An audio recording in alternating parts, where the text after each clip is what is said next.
Welcome to follow me ఏసుని వెంబడించు. పిల్లలు ఎలా ఉన్నారు నాన్న? బాగున్నారు కదా? ఓకే, మరి ఈరోజు సండే స్కూల్లో ఒక చిన్న ప్రేయర్తో స్టార్ట్ చేసేసుకుందాం పిల్లలు. పరలోకమందున మా తండ్రి మీకు వందనాలు. ఈరోజు సండే స్కూల్కి మమ్మల్ని క్షేమంగా నడిపించారు. ఈరోజు కూడా మాతో మాట్లాడండి. మేము నేర్చుకోవాల్సిన మంచి విషయాలు మాకు నేర్పించమని యేసే పరిశుద్ధ నామములో ప్రార్థిస్తున్నాం తండ్రి, ఆమేన్. ఓకే పిల్లలు, మీకోసం ఒక super action song.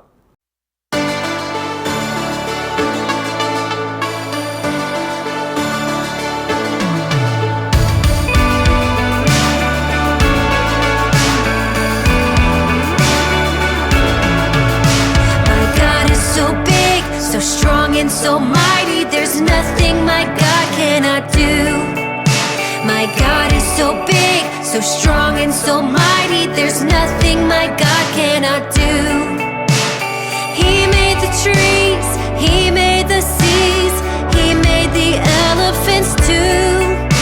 My God is so big, so strong and so mighty, there's nothing my God cannot do.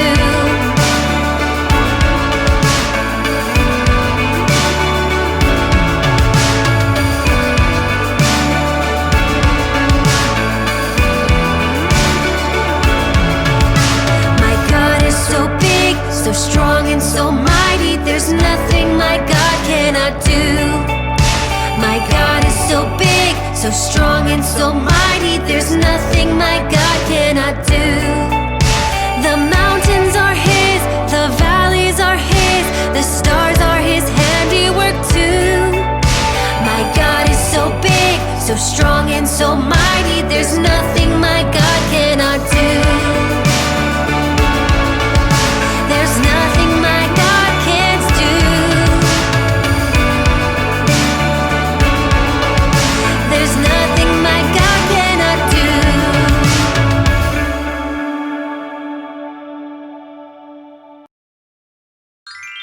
అవును కదా పిల్లలు, మన దేవుడు ఎవరు పిల్లలు? My God is so big, so strong, so mighty God. There is nothing my God cannot do కదా. ఆయన చేయలేనిదంటూ ఏదీ లేదు, అంత స్ట్రాంగ్ మన యేసే కదా పిల్లలు. సో ఓకే, మరి ఈ సాంగ్ని బట్టి మీకు ఏమర్థమైపోయింది చెప్పండి? ఎస్, మనం 2 weeks నుంచి ఐజయా 9:6 యెషయా గ్రంథం 9వ అధ్యాయం 6వ వచనాన్ని స్టడీ చేస్తున్నాం కదా నాన్న. మన దేవుడు ఎవరు? Who is Jesus? Who is Jesus అనే సిరీస్లో మనం మన దేవుడు ఎవరని చూసుకున్నాం పిల్లలు. ఒకసారి రివైజ్ చేసుకుందామా? ఎస్, చెప్పండి. ఏలయనగా మనకు శిశువు పుట్టను, మనకు కుమారుడు అనుగ్రహింపబడెను. ఆశ్చర్యకరుడు, ఆలోచనకర్త, బలవంతుడైన దేవుడు, నిత్యుడగు తండ్రి, సమాధానకర్తయగు అధిపతి అని అతనికి పేరు పెట్టబడును కదా పిల్లలు. ఎస్, అందులో మనం ఇప్పటి వరకు ఎన్ని లెసన్స్ కవర్ చేసుకున్నాం పిల్లలు? ఎస్, ఆశ్చర్యకరుడు, ఆలోచనకర్త అని చూసుకున్నాం కదా. సో నెక్స్ట్ ఈరోజు మనం చూసుకోబోతున్న లెసన్ ఏంటో తెలుసా పిల్లలు? బలవంతుడైన దేవుడు. Yes, our God is so mighty God కదా పిల్లలు. అవును పిల్లలు, బలవంతుడు, బలం. బలం అంటే ఏంట్రా?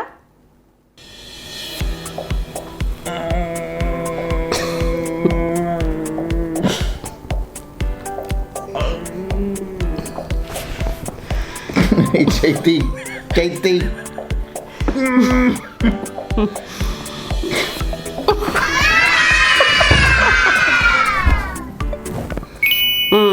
బలం అంటే ఇదే కదా.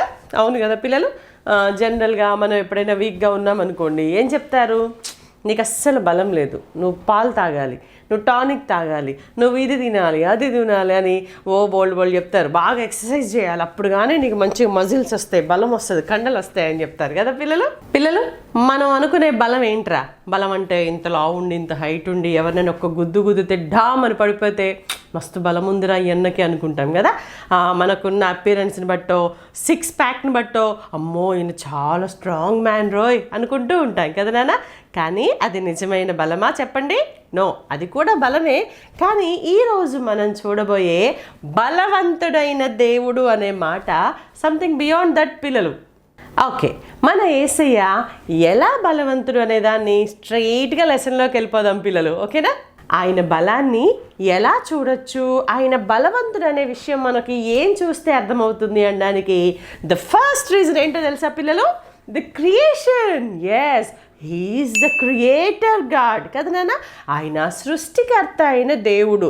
ఆయన ఈ భూమిని, ఆకాశాన్ని, పర్వతాలని, మౌంటైన్స్ని, ఇందాక సాంగ్లో మనం చూసాం కదా, he made the seas, he made the trees, he made the elephants, the mountains are his, the valleys are his, the stars are his hand work. ఇలా ఇవన్నీ చూస్తున్నప్పుడు మనకి ఏమర్థమైంది పిల్లలు?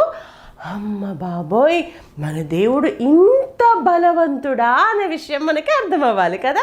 ఫర్ ఎగ్జాంపుల్, మనం ఏదైనా ఒక బొమ్మ చేయాలనుకోండిరా, అక్కడ దాకా ఎందుకు, నేను ఏదో ఒక క్రాఫ్ట్ ఇస్తూ ఉంటా కదా మీకు, యాక్టివిటీ ఇచ్చినప్పుడు ఒక క్రాఫ్ట్ చేయడానికి మనం ఎంత కష్టపడతాం కదా నాన్న.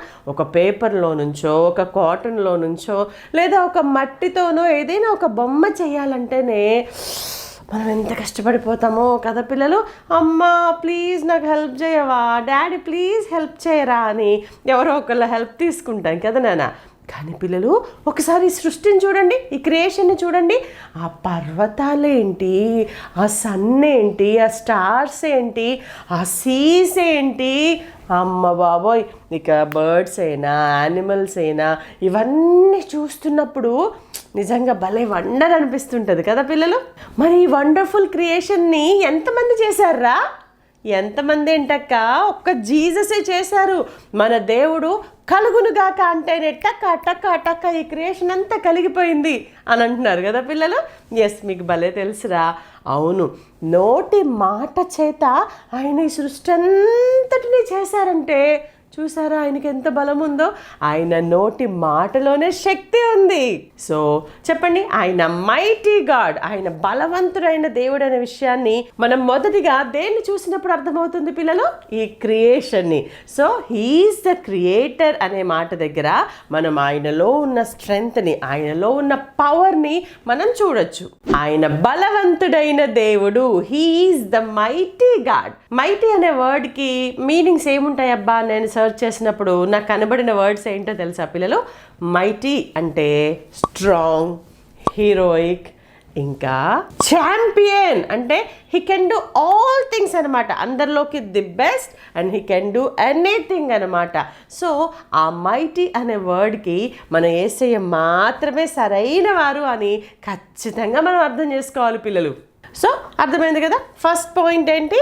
ఆయన చేసిన ఈ సృష్టిని చూసినప్పుడు ఆయన బలం ఏంటో మనకి అర్థమవుతుంది, ఆయన బలం ఎంతో మనకి అర్థమైపోతుంది. అలాగే ఆయనలో ఉన్న బలాన్ని మనం ఇంకా ఎక్కడ చూడొచ్చు తెలుసా పిల్లలు?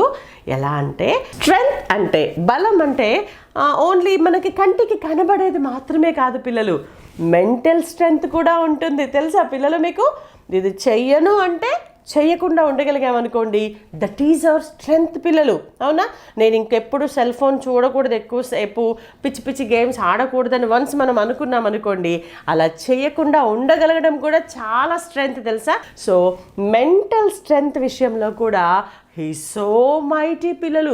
మన దేవుడు నోటి మాటలోనే శక్తిమంతుడు కాదు, బలవంతుడు కాదు, ఆయన ఆలోచన విషయంలో కూడా ఆయన చాలా చాలా బలవంతుడు పిల్లలు. ఇది ఎలా చెప్పచ్చు అంటే మనం యేసయ్య దేవుడు కదా, హీఈస్ ద కంప్లీట్ గాడ్, ఇది గుర్తుపెట్టుకోండి పిల్లలు. అలాగే హీఈస్ ద కంప్లీట్ మ్యాన్. ఆయన 100% గాడ్ ఎలా అయితే ఉన్నారో ఆయన 100% మ్యాన్ కూడా. ఆయన ఒక దేవుడులాగా భూమి మీదకి రాలేదు పిల్లలు, ఆయన దేవుడై ఉండి కూడా కంప్లీట్ మ్యాన్ లాగా, అంటే నో పవర్స్ అనమాట. ఇట్లా అనగానే ఏదో జరిగిపోవడం, ఇట్లా అనగానే ఏదో జరిగిపోవడం, ఇట్లా పవర్స్తో రాలేదు పిల్లలు, కంప్లీట్ మ్యాన్గా వచ్చారు కదా. ఆయన బేబీగా పుట్టారు, ఆయన ఒక టీనేజర్గా పెరిగారు, యంగ్ బాయ్ అయ్యారు. అలా ఆయన పెరుగుతూ ఉన్నప్పుడు ఆయనకి కూడా బోలెడన్ని టెంప్టేషన్స్ వచ్చాయి పిల్లలు, మనలాగానే. ఇది తినాలనో, లేకపోతే ఇది వేసుకోవాలనో, వాళ్ళ దగ్గరికి వెళ్ళాలనో. ఆ రోజుల్లో కూడా ఫ్రెండ్స్ ఉంటారా ఉండరా? ఆ రోజుల్లో ఉండే ట్రెండ్స్ ఆ రోజుల్లో ఉండేవేమో పిల్లలు, ఆ రోజుల్లో ఉండే ఫుడ్స్ ఆ రోజుల్లో ఉండేవనుకుంటా కదా నాన్న. యేసయ్య కంప్లీట్గా ప్రతి టెంప్టేషన్ని ఆయన జయించినట్టుగా మనం బైబిల్లో చూస్తాం. అంతేకాదు ఒకసారి బైబిల్లో రాస్తుంది కదా, మీ అందరికీ తెలుసు, యేసయ్య ప్రేయర్ చేసుకుందామని 40 days ఫాస్టింగ్ ప్రేయర్స్ కోసం ఆయన కొండ మీదకి వెళ్ళి ప్రార్థన చేసుకున్నప్పుడు డైరెక్ట్గా సాటనే వచ్చి శోధిస్తాడు కదా నాన్న. అసలు యేసే ఎందుకు తప్పు చేయడో చూద్దాం, ఆ బిగ్గెస్ట్ టెంప్టేషన్స్ని నేను ఇప్పుడు చూపిస్తా ఆయనకని చెప్పేసి ఆ కొండ మీదకి వచ్చి ఆయనకు ఆకలేస్తున్నప్పుడు ఫుడ్ విషయంలో టెంప్ట్ చేస్తాడు. ఇదిగో నీకు ఆకలేస్తుంది కదా, పాపం ఫాస్టింగ్ ఉన్నావు కదా, బాగా వీక్ అయిపోయి ఉంటావు, కానీ ఇదిగో నువ్వు దేవుని కుమారుడు అయితే ఇక్కడున్న రాళ్ళని రొట్టెలుగా చేసుకో చూద్దాం అని ఆయన్ని టెంప్ట్ చేస్తాడు. నన్నే అంటావా, నాకు ఆ పవర్ లేదనుకుంటున్నావా, చూడు ఇప్పుడే చూపిస్తా అని వెంటనే యేసయ్య కానీ ఆ రాళ్ళని రొట్టెలుగా చేసేస్తే అదిగో నువ్వు టెంప్ట్ అయిపోయావు, నేను అనగానే నువ్వు టెంప్ట్ అయిపోయావు, నీ పవర్స్ని వాడేసావు చూసావా అని వాడు వెంటనే యేసయ్యని తప్పులో లాగేద్దాం అనుకున్నాడు పిల్లలు. అంతేకాదు పిల్లలు, ఆ తర్వాత నువ్వు ఇక్కడ నుంచి దూకే చూద్దాం, నువ్వు ఇక్కడ నుంచి దూకేస్తే పరలోకం నుంచి దేవదూతలు వచ్చి నిన్ను గట్టిగా ఇలా పట్టేసుకుంటారేమో, నేను కింద పడకుండా పట్టుకుంటారేమో, ఏదో ఒకసారి చూపివు అని చెప్పేసి అలా కూడా అటెంప్ట్ చేస్తాడు. ఇంకొకసారేమో నువ్వు ఒక్కసారి నా ముందు ఇట్లా బెండ్ అయ్యి ఒక్కసారి నాకు నమస్కారం చేయి, ఈ లోకంలో ఉన్నవన్నీ నీకే ఇచ్చేస్తాను, వీటన్నిటి మీద నిన్ను కింగ్ చేసేస్తానని చెప్పేసి ఇలా 3 times టెంప్ట్ చేస్తాడు పిల్లలు యేసయ్యని. కానీ యేసయ్య ఎవరు పిల్లలు, ఆయన మెంటల్గా స్ట్రాంగ్గా వీకా, very very strong. Our god is so mighty God కదా నాన్న. సో ఇవన్నీ విని యేసయ్య ఏమంటారు పిల్లలు, మీరు చెప్పండి. నో టెంప్టింగ్ గాడ్, దేవుణ్ణి శోధించటం అనేది కుదరదు, వెళ్ళిపోయి ఇక్కడి నుంచి అని చెప్పేసి అసలు ఎలా ఫైట్ చేస్తారా, కేవలం వాక్యం ద్వారా సాతానుతో డిషుమ్ ఫైటింగ్ చేస్తాడు యేసయ్య. నిజంగా ఇట్లా ఫైటింగ్ ఏం చేయరు, కానీ ప్రతిదానికి వాక్యంలో నుంచి చెప్పేసి నీ దేవుడికి తప్ప ఇంకెవరికి మొక్కకూడదని తెలీదా, నేను ఎలా మొక్కుతాను అనుకున్నావు అన్నారు. తర్వాత ఆ రాళ్ళని రొట్టెలుగా చేసుకోమన్నప్పుడు మనుషుడు రొట్టెల వల్ల కాదు దేవుని మాట వల్ల బ్రతుకుతాడు అని చెప్తారు కదా నాన్న. అలాగే పైనుంచి దూకు దేవదూతలను పట్టుకుంటారంటే దేవుణ్ణి శోధించకూడదు, ఆయన చేస్తాడా చేయడా అని నేను శోధించను అని చెప్పేసి 3 సార్లు కూడా సాతాన్ని వాక్యం ద్వారా ఎదుర్కొంటాడు, వాక్యంతోనే ఫైటింగ్ చేస్తాడు. దెబ్బగా సాతాను తుర్రమని పారిపోతాడు. లేకపోతే యేసయ్యని టెంప్ట్ చేద్దామని వస్తాడా? యేసయ్య ఎంత స్ట్రాంగ్, ఆయన ఆలోచనల్లో మెంటల్గా మానసికంగా ఆయన చాలా చాలా స్ట్రాంగ్ మ్యాన్ పిల్లలు. సో దీన్ని బట్టి కూడా మనకి ఏమర్థమవుతుంది, హీఈస్ ద మైటీ గాడ్. చెప్పండి పిల్లలు. నెంబర్ 1, ఈ క్రియేషన్ని చూస్తున్నప్పుడు మన దేవుని శక్తి ఏంటో మనకు అర్థమవుతుంది. అలాగే ఆయన శోధనలో పడిపోకుండా శోధనని జయించటం దగ్గర కూడా ఆయన ఎంత శక్తివంతుడో అర్థమవుతుంది. ఆయన శోధించటం ఎవ్వరి వల్ల, మనుషుల వల్లే కాదు, రాజుల వల్లే కాదు, చివరికి అసలు సాతాను వల్ల కూడా కాలేదంట పిల్లలు. నిజంగా టెంప్టేషన్స్ని జయించటం చాలా కష్టం కదా పిల్లలు. బాగా జలుబు చేసింది, మమ్మీ ఐస్ క్రీమ్ తినొద్దంది, అసలు అమ్మో ఎంత కష్టమైన టెంప్టేషన్ కదా నాన్న. ఏం కాదులే, జలుబు చేసింది, మళ్ళీ ఐస్ క్రీమ్ ఎక్కడ దొరుకుద్దని ఈజీగా టెంప్టేషన్లో పడిపోతాం కదా. కానీ యేసయ్య చూసారా పిల్లలు, ఎంత పెద్ద టెంప్టేషన్స్ వచ్చినా కూడా ఆయన ఏ మాత్రం ఓడిపోలేదు. మరి జీసస్ స్ట్రాంగ్ అవునా కాదా? Yes, he strong. అలాగే పాపం చేయకుండా ఉండే విషయంలో కూడా Jesus is so mighty God నాన్న. ఆయన చుట్టూ ఎలాంటి పరిస్థితులు ఉన్నా కూడా ఆయన ఒక మాట కాదు కదా, చూపు కాదు కదా, ఏ విషయంలో కూడా పాపం చేయకుండా ఉండగలిగారు నాన్న. అది నిజంగా చాలా చాలా బలం, తెలుసా నాన్న? అవును, పాపం చేయటమే ఉందిరా, ఈజీగా సులువుగా పాపంలో పడిపోతాం. ఇంతకీ పాపం అంటే ఏమని చెప్పాను పిల్లలు, నేను చాలాసార్లు చెప్పాను కదా. పాపం అంటే ఏంటి చెప్పండి? దేవుడు చేయొద్దన్న పనిని చేయటమే పాపం కదా నాన్న. సో ఇప్పుడు మన గురించి ఆలోచించుకుందాం రా. ఏదైనా ఒక పనిని చెయ్యొద్దు అన్నారనుకోండి ఎవరైనా, ఎందుకు చెయ్యొద్దన్నారబ్బా, చేస్తే ఏమవుతుందబ్బా అని చెప్పేసి అది చేసేదాకా మనకు నిద్ర పట్టదు కదా పిల్లలు. కానీ చెయ్యొద్దన్న పనిని చేస్తే అది పాపం కదా, సిన్ కదా నాన్న. యేసయ్య అయితే నాన్న దేవుడు చెయ్యొద్దన్న పనిని ఏ విషయంలో కూడా, ఒక్క చిన్న పని కూడా ఆయన చేయలేదు. దేవుడు చేయమన్న పని చివరికి పాపుల కోసం ప్రాణం పెట్టమని దేవుడు చెప్పిన పనిని కూడా ఆయన ఖచ్చితంగా చేశారు నాన్న. చూసారా? సో పాపం చేయకుండా ఉండే విషయంలో కూడా మన యేసయ్య ఎవరు పిల్లలు? So strong, so mighty. అలాగే ఆయన చేసిన పనులను చూస్తున్నప్పుడు ఆయన 33.5 years ఈ భూమి మీద బ్రతికారు కదా నాన్న. అప్పుడు ఆయన చేసిన గొప్ప కార్యాలు చూసినప్పుడు కూడా ఆయన బలాన్ని మనం అర్థం చేసుకోవచ్చు పిల్లలు. నేను లాస్ట్ టైం చెప్పాను ఆశ్చర్యకరుడు అని చెప్పినప్పుడు ఆయన ఎన్నో ఆశ్చర్యకార్యాలు చేశారు కదా నాన్న. అందులో ఇంకా చాలా చాలా ఆయన చేసిన అద్భుత కార్యాలు చూసినప్పుడు ఆయన బలమేంటో అర్థమవుతుంది. ఒకసారి మీకు తెలుసు కదా నాన్న, అందరూ పడవలో ప్రయాణం చేస్తూ ఉన్నారు. యేసయ్య ఆయన 12 మంది శిష్యులు, 12 disciples ఆఫ్ జీసస్, వీళ్ళందరూ పడవలో ప్రయాణం చేసుకుంటూ వెళ్తుంటే ఏమవుతుంది, అప్పుడు ఒక పెద్ద తుఫాన్ వస్తుంది. గత పిల్లలకు గుర్తుందా మీకు? ఆ పెద్ద తుఫాన్ వచ్చినప్పుడు వాళ్ళందరూ ఏమవుతారు, ఆ శిష్యులందరూ ఏమంటారు, అమ్మో బాబాయ్, అమ్మో ఏంట్రా ఈ తుఫాన్, ఏంట్రా ఈ గాలి, ఏంట్రా, అమ్మో ఈ నీళ్ళన్నీ మన పడవలోకి వచ్చేస్తున్నారా, మునిగిపోయి చచ్చిపోతాం అనుకుంటారా అని అమ్మో బాబోయ్ అని కేకలే కేకలు. ఇటు చూస్తేనేమో వేసే మంచిగా బజ్జున్నారు, పాపం చాలా అలసిపోయి ఉన్నారేమో. ఆయన అలా పడుకొని ఉంటే, ఏంట్రా బాబు మనం ఇలా భయంతో చచ్చిపోతుంటే ఈయనేంటి ఇంత ప్రశాంతంగా పడుకున్నాడు, మన గురించి అసలు బాధే లేదు ఈయనకి అని చెప్పేసి అనుకుంటుంటే, అప్పుడు వేసే ఏం చేస్తారు పిల్లలు, లేచి చూడగానే చుట్టూ భయంకరమైన తుఫాను. సముద్రంలో తుఫాన్ అంటే మామూలుగా ఉంటుందా పిల్లలు కదా, అదంతా చూశారు. చూసి what is this, what's happening, కామ్గుండండి అని అన్నారు. ఎవరితో? కుక్క పిల్లతోనా, శిష్యులతోనా?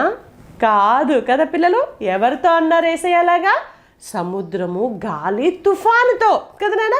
ఒక్కసారి లేచారు, ఏంటి అల్లరేంటి, కామైపోండి, సైలెన్స్ అన్నట్టుగా ఆయన ఒక్కసారి గాలిని తుఫానును గద్దించగా అవి అయిపోయినట్టుగా కామ్గా అయిపోయాయంట పిల్లలు.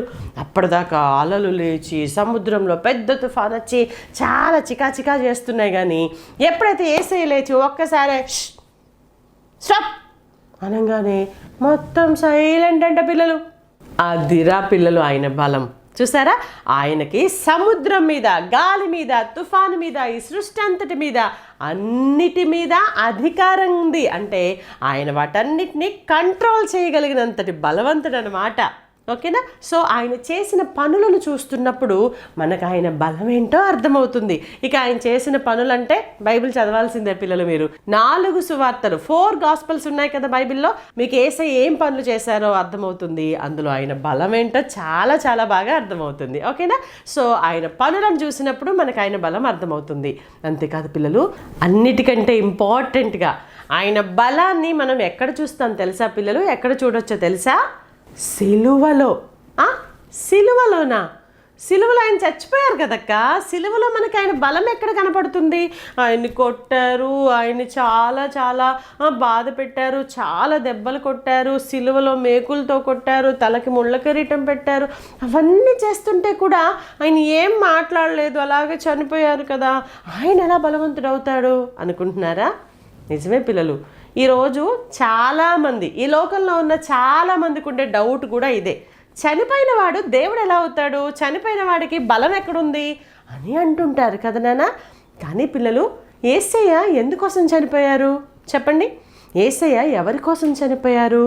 ఆయన తప్పు చేసి ఆయన పనిష్మెంట్ పొంది చనిపోయారా? కాదు కదా నాన్న. యేసయ్య మన పాపాల కోసం సిలువలో ప్రాణం పెట్టారు, అందుకోసం ఆయన చనిపోయారు. అవును కదా? అలా ఆయన సిలువలో ప్రాణం పెట్టి మనందరినీ రక్షించటం కోసం చనిపోయారు. అవును కదా పిల్లలు? యేసయ్య సిలువలో చనిపోవడం ద్వారా మనందరినీ రక్షించారు. అంతే తప్ప ఆయన ఏదో చేతగాని వాడుగానో, ఏదో డిసీజ్ వచ్చో, ఏదో పనిష్మెంట్ తీసుకొనో చనిపోలేదు కదా పిల్లలు. సో ఈ విషయం తెలియక చనిపోయిన వాడు దేవుడు ఎలా అవుతాడు అని చాలామంది ఏదేదో అంటూ ఉంటారులే పిల్లలు. అది అస్సలు నమ్మకండి మీరు. ఓకేనా? మీకు బాగా అర్థం అవడం కోసం ఒక ఎగ్జాంపుల్ చెప్తా, వినండి. ఒకసారి ఏమైందంటే, చాలామంది బోట్లో ప్రయాణం చేస్తూ ఉన్నారనమాట. ఓకేనా? చాలామంది అలా పడవలో ప్రయాణం చేస్తూ వెళ్తున్నప్పుడు ఇందాక చూసినట్టుగానే ఆ రివర్లో కూడా, నదిలో కూడా ఒక్కసారి పెద్ద తుఫాన్ వచ్చేసింది పిల్లలు. ఆ తుఫాన్కి సడన్గా పడవ మునిగిపోయిందనమాట.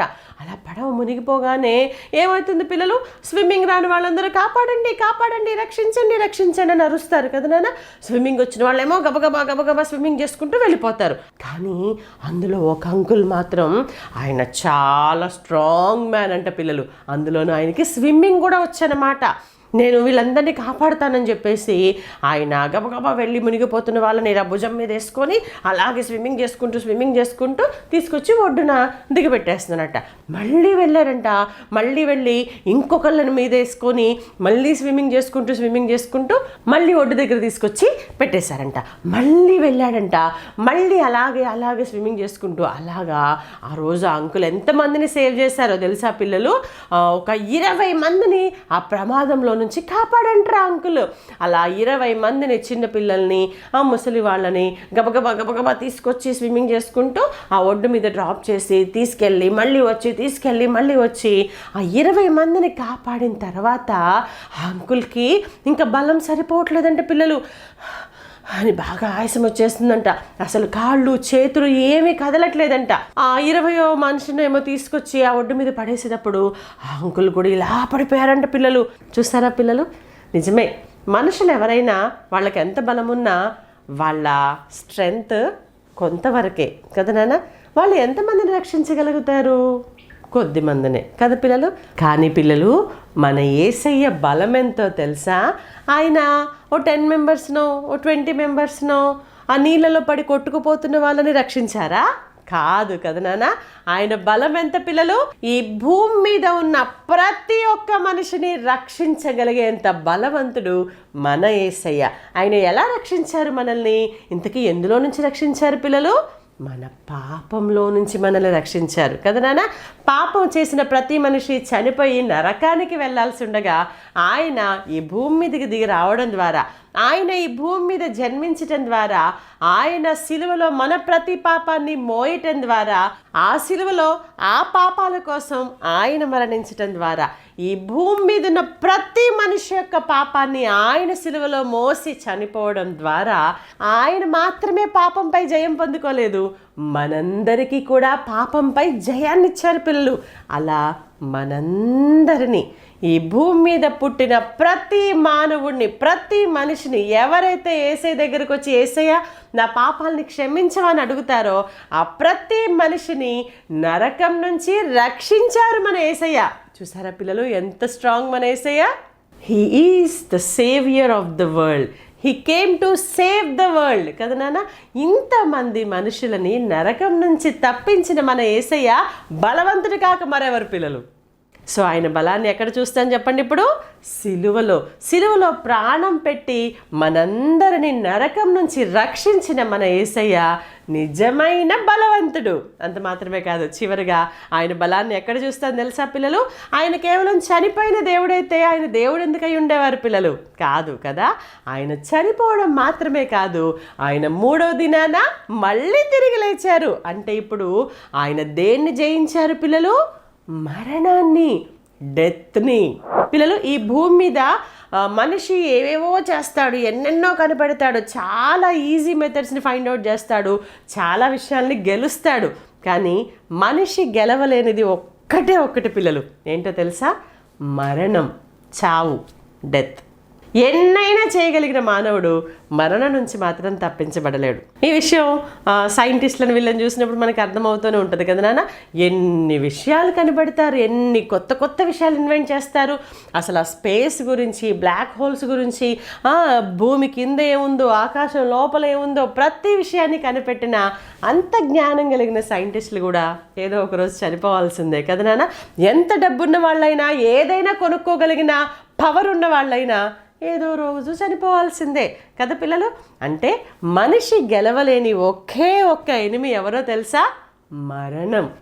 కానీ మన యేసయ్య ఆ మరణాన్ని కూడా గెలిచిన దేవుడు. చనిపోయి 3వ దినాన తిరిగి లేచి మరణాన్ని కూడా క్లోజ్ చేసేసి మరణంపై కూడా జయాన్ని పొందుకున్న దేవుడు కదా పిల్లలు. సో అలాగా ఆయన మరణాన్ని కూడా జయించగలిగిన దేవుడు కాబట్టి ఆయన బలవంతుడైన దేవుడు అని మనం స్ట్రాంగ్గా చెప్పచ్చు పిల్లలు. Our God is so strong and so mighty. మళ్ళీ ఒకసారి చెప్దామా పిల్లలు? Our God is so strong and so mighty God. Yes, he is our God. కాబట్టి పిల్లలు, మన దేవుడు ఎందుకు బలవంతుడు అనే విషయాన్ని ఈరోజు చాలా క్లియర్గా మనం అర్థం చేసుకున్నాం అనుకుంటున్నాం కదా. ఒకసారి చెప్దామా? ఆయన బలవంతుడు అనే విషయాన్ని ఎలా చెప్తారు మీరు చెప్పండి? నెంబర్ 1 ఈ క్రియేషన్ని చూసినప్పుడు, నెంబర్ 2 ఆయన టెంప్టేషన్స్పై జయాన్ని పొందుకున్నది చూసినప్పుడు ఆయన బలవంతుడు అనే విషయం మనకు అర్థమవుతుంది. నెంబర్ 3 పాపం చేయకుండా ఉండే విషయంలో ఆయన బలం ఏంటో మనకి అర్థమవుతుంది. నెంబర్ 4 ఆయన చేసిన పనులను చూసినప్పుడు ఆయన బలం ఏంటో మనకి అర్థమవుతుంది. నెంబర్ 5 భూమి మీద పుట్టిన ప్రతి మానవుణ్ణి రక్షించి సిలువలో ప్రాణం పెట్టడంలో ఆయన బలం ఏంటో మనకి అర్థమవుతుంది. నెంబర్ 6 ఆయన మరణం నుంచి తిరిగి లేవడంలో కూడా ఆయన బలం ఏంటో మనకి అర్థమవుతుంది. ఈ 6 పాయింట్స్ని మీరు జాగ్రత్తగా గుర్తుపెట్టుకోవాలి పిల్లలు. 6 పాయింట్స్ పిల్లలు. ఒక వ్యక్తి, ఒక పర్సన్ బలవంతుడు అనే విషయం మనం దేన్ని చూస్తే అర్థమవుద్ది పిల్లలు? ఈ భూమి మీద, ఈ లోకంలో ఒక అన్న కానీ ఒక అంకుల్ కానీ ఎవరైనా బలవంతుడు, చాలా స్ట్రాంగ్ అనే విషయాన్ని మనం ఏది చూస్తే ఐడెంటిఫై చేస్తాం? వాళ్ళ 6 ప్యాక్ని బట్టి కదా నాన్న. ఒరే అన్నకి 6 ప్యాక్ ఉందిరా అని చెప్పుకుంటాం కదా. కొద్దిసేపు మన యేసయ్య 6 ప్యాక్ అనుకోండి పిల్లలు. ఇది ఓకేనా? చెప్పండి, యేసయ్య 6 ప్యాక్ ఏంటి చెప్పండి పిల్లలు. నెంబర్ 1 ఈ సృష్టిని చూసినప్పుడు, క్రియేషన్ని చూసినప్పుడు ఆయన బలం అర్థమవుతుంది. నెంబర్ 2 టెంప్టేషన్స్ని జయించే విషయంలో ఆయన బలం అర్థమవుతుంది. నెంబర్ 3 పాపం లేకుండా జీవించటంలో ఆయన బలం ఏంటో అర్థమవుతుంది. నెంబర్ 4 ఆయన చేసిన పనులను బట్టి ఆయన బలం ఏంటో అర్థమవుతుంది. నెంబర్ 5 ఆయన చేసిన రక్షణ కార్యంలో ఆయన బలం ఏంటో అర్థమవుతుంది. నెంబర్ 6 ఆయన రిజరక్షన్లో, మరణాన్ని గెలిచి తిరిగి లేవడంలో ఆయన బలం ఏంటో అర్థమవుతుంది. So this is the 6 pack of Jesus. ఈజీగా గుర్తుపెట్టుకోవచ్చు కదా పిల్లలు. సో ఈ 6 పాఠాలని మీరు జాగ్రత్తగా గుర్తుపెట్టుకోవాలి పిల్లలు. ఓకేనా? సో ఇవన్నీ కలిపి మనకి చెప్పేది ఏంటి అంటే he is the mighty God. మరి ఆ బలవంతుడైన దేవుణ్ణి నువ్వు తెలుసుకున్నావా తమ్ముడు చెల్లి? నా వల్ల కావట్లేదు, నాకేం చేత కాదు, నేనేమి చేయలేకపోతున్నాను, నేనెందుకు పనికిరాను అని ఇంకా సఫర్ అవుతున్నావా నువ్వు? ఈరోజే బలవంతుడైన యేసే దగ్గరికి రానా. ఆయన నీకు బలాన్ని ఇచ్చే దేవుడు. అది మెంటల్గా అయినా, ఫిజికల్గా అయినా, పాపం విషయంలో అయినా, ప్రతి విషయంలో కూడా ఆయన నీకు బలం ఇవ్వడానికి రెడీగా ఉన్నారు. ఆయన మనల్ని పాపం నుంచి రక్షించి పరలోకం చేర్చడానికే కదా నాన్న ఈ భూమి మీదకి వచ్చింది. మరి నీకు ఎందుకు హెల్ప్ చేయరనుకుంటున్నావు? ఈ రోజే యేసే దగ్గరికి రా. నీ పాపం అంతటిని యేసే దగ్గర ఒప్పుకో. ఆయన నీతో ఉంటారు. ప్రతి విషయంలో నీకు బలం ఇచ్చి నీకు సహాయం చేసే దేవుడిగా ఉంటారు. మరొక చిన్న ప్రార్థన చేసుకుందామా తమ్ముడు చెల్లి? మహోన్నతుడైన మా తండ్రి, మీకు వందనాలు. ఈరోజు లెసన్లో బలవంతుడైన దేవుడు అని మిమ్మల్ని గురించి తెలుసుకోవడానికి ఎంతగానో సహాయం చేశారు. వందనాలు. నిజంగా మీరెంత మైటీ గాడ్ అని మేము ఈరోజు తెలుసుకున్నాము. ఒక పాపి కోసం ప్రాణం పెట్టడం మాత్రమే కాదు, మరణాన్ని కూడా జయించేంతటి బలవంతుడైన దేవుడు మీరని, అయినా మమ్మల్ని విమోచించిన దేవుడు అని మిమ్మల్ని స్తుతిస్తూ ఆరాధిస్తూ యేసయ్య అతి పరిశుద్ధ నామములో ప్రార్థిస్తున్నాం తండ్రి. ఆమేన్.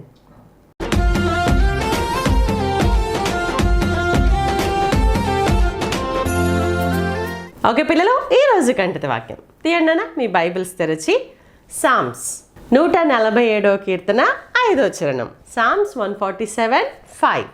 మన ప్రభువు గొప్పవాడు, మన ప్రభువు గొప్పవాడు, ఆయన అధిక శక్తి గలవాడు. మళ్ళీ ఓకే. మన ప్రభువు గొప్పవాడు, ఆయన అధిక శక్తి గలవాడు. కీర్తన గ్రంథం 147:5వ చరణం. సామ్స్ 147:5. అవును కదా పిల్లలు? మన ప్రభువు చాలా గొప్ప దేవుడు, అలాగే ఆయన అధిక శక్తి కలిగిన వాడు. అందుకే ఆయన బలవంతుడైన దేవుడు. He is the mighty God. ఈ వాక్యాన్ని చక్కగా కంఠత చేయండి పిల్లలు.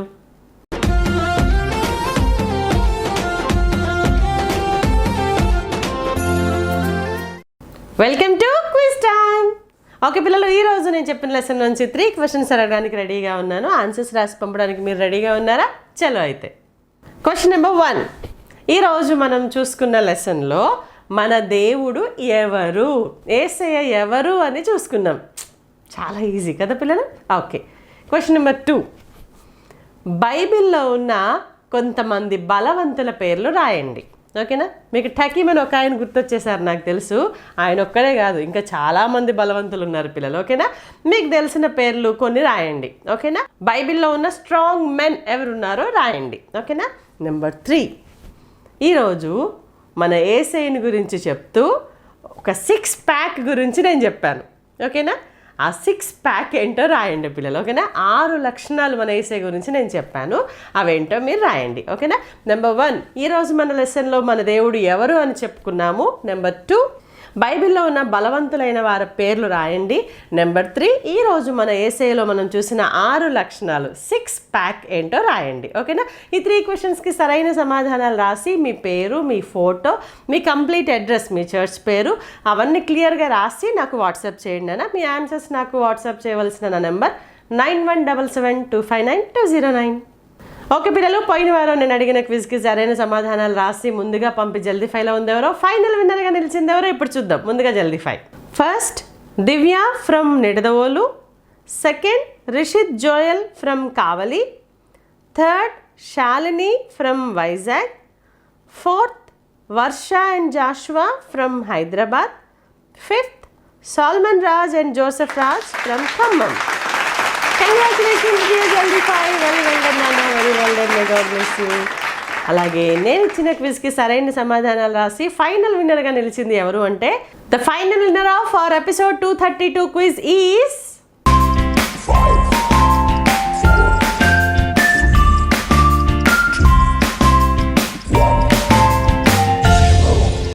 T Hemal. Congratulations dear winner, very well done నాన్న, మే గాడ్ బ్లెస్ యూ. మీ గిఫ్ట్ని నేను కొరియర్లో పంపించడం జరుగుతుంది. ఓకే పిల్లలు, ఈరోజు సండే స్కూల్ని బాగా ఎంజాయ్ చేశారు కదా నాన్న. మన దేవుడు ఆశ్చర్యకరుడు, ఆలోచనకర్త, బలవంతుడైన దేవుడు అని 3 విషయాలను చక్కగా నేర్చుకున్నాం కదా. సో ఆ బలవంతుడైన దేవుడు నీకు నాకు దేవుడుగా ఉంటే మనం కూడా చాలా బలం కలిగి భూమి మీద జీవించవచ్చు. ఓకేనా పిల్లలు? మరి ఆ బలవంతుడైన దేవుని పిల్లలుగా మీరందరూ ఉండాలని మీకోసం ఎంతగానో ప్రార్థన చేస్తున్నాం.